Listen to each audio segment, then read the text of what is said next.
Okay, I hope you can see what's going on here with this lighting. I wanted to show you how I do these automatic waterers, and they really are great. These rabbits have just got theirs put on, and they're still figuring out how to use it. And you see how, I'm sure you know if you've used water bottles, how the rabbits always, every time you refill them, they start going nuts over them and fighting over them, as if haven't had drinks in forever. And even if they had water in them, they do that. And what I have discovered is that with the automatic waterers, they're not desperate for drinks anymore. And so that's one reason I love the automatic waterers, is because I don't think that the bottles work that well all day, every day. I think the little balls get hung in them or something, and they just don't work well, and they have to work really hard to get a drink out of them. And so for my rabbits, being in Texas and being as hot as it is, I just don't think the bottles are working very well for them. I don't think they ever have.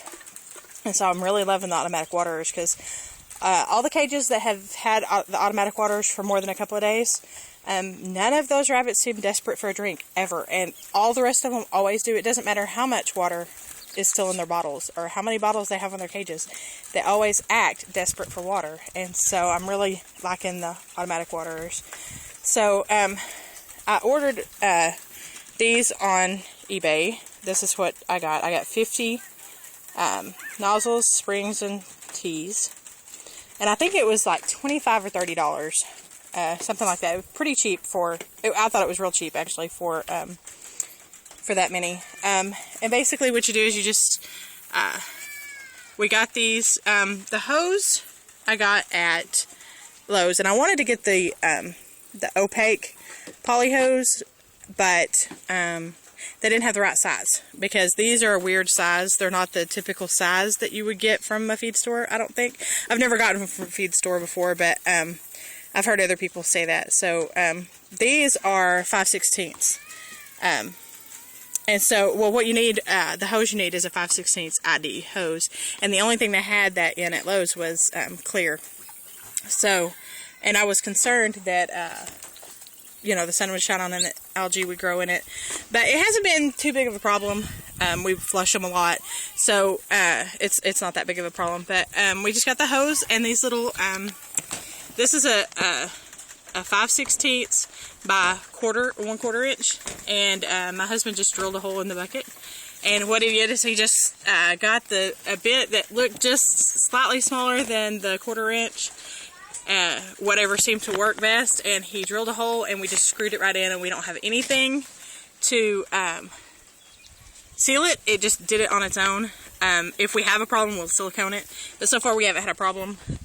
We've had one bucket that we've used for over a month, and then we have another one that we've used for about 5 days, and then we have this one I just did today. But so far none of them have leaked. So if we do have a problem with them leaking, we'll just silicone it. But the first bucket we did, we put a hole, we put this spigot in the bottom of the bucket, and we do have a problem every couple of days that it gets stopped up, and so we have to clean it out. So we did this just up from the bottom of the bucket a little ways to keep stuff that falls into the bucket from stopping up the hose. And so I think it's going to help. So anyway, we just did this and then put the hose on there, put the tees, and there you have it. Use the little spring to attach the spigot. And I wasn't even sure which way to put them on there, which way was right side up and which way was upside down. And we had them the other way because I thought they would work better, but they didn't. They worked better this way, so this is what we're doing. And this is just simple, basic. This bucket has these 2 nozzles for this grow up pin, and that's all. And so that works. It works well. So it does what it needs to do. However, let me show you the other one. Excuse our mess. This one that we have up on top of this cage has 6 nozzles attached to it that go on down, and it has 20 rabbits drinking off of it. And so because of that, it wasn't working well at all. it kept having air trapped in the hose. And so what I did is I added a vent on top here to let the air out, and it works well again. So if you have a lot of spigots or a lot of rabbits drinking off of it, where they go through a lot of water in a day, you might want to put a vent on it. And I just put the little T on top just to keep anything from dropping down in there directly. But it really helps a lot, and it makes it where there's enough pressure to get all the air out of the line, and it works really well for them now. Before I did that, it kept getting air trapped, and a couple of the rabbits or a couple of the spigots wouldn't work, and so that's what I did. And whenever you do a bucket up on top like this, you can fill it up a couple of ways, because it's not really easy to fill up the bucket, but we have to fill it up every day. So this is something we got. It's dirty, sorry. This is something we got from an auction. It's just got the little watering, it's like the rainwater end on it with a stick, and then it's got this valve on it to turn it on and off. That works well. I'm glad we have that. However, if you didn't have that, another thing that you can do is we also have this that we got from an auction. It's this little end. I don't know, like I said, we got it from auction, so I don't know where you would find this, but this works fantastic. So I can just unplug, pull this hose loose here, and stick it on this, and spray up the hose and fill the bucket that way. For the buckets that are too high to reach, it works really well. It also, that's what we do to clean them out every couple of days. Like I said, we have one bucket that has the spigot on the bottom, and it gets stopped up every couple of days. Not where it won't flow at all, but where it slows the flow down a lot. And so every couple of days, I'll just stick that end of the hose up the hose, the water hose, and it will spray back up into the bucket and back flush the hole and clean it out.